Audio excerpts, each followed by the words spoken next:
Армысыздар, фетрдан баклажан жасауды көрсетемін. Алдымен каналыма тіркеліп, лайк басып, комментарий жазып кетейік. Осындай алдыңғы видеодағыдай фетрдан баклажанды кесіп алып, бір-біріне қаратып, осы видеодағыдай немесе өздеріңіздің қалауларыңыз бойынша ине жіппен тігіп шығамыз. Айналдырып тігіп шығамыз.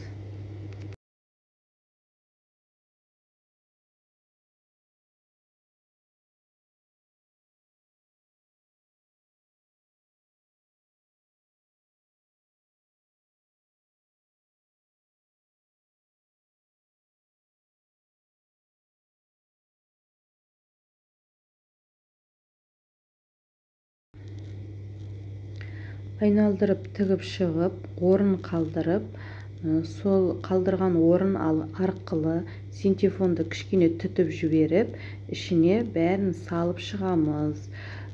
Қалдырған орынды қалған жіппен тігіп, айналдырып тігіп шығамыз.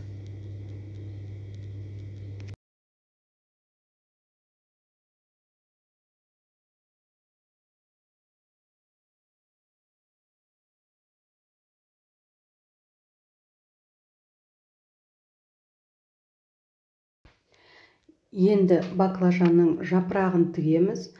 Осылай екі жапырақ салып алып, бір-біріне қаратып, бұнда осы видеодағыдай немесе өздеріңіздің қалауларыңыз бойынша бір-біріне біріктіріп тігіп шығамыз.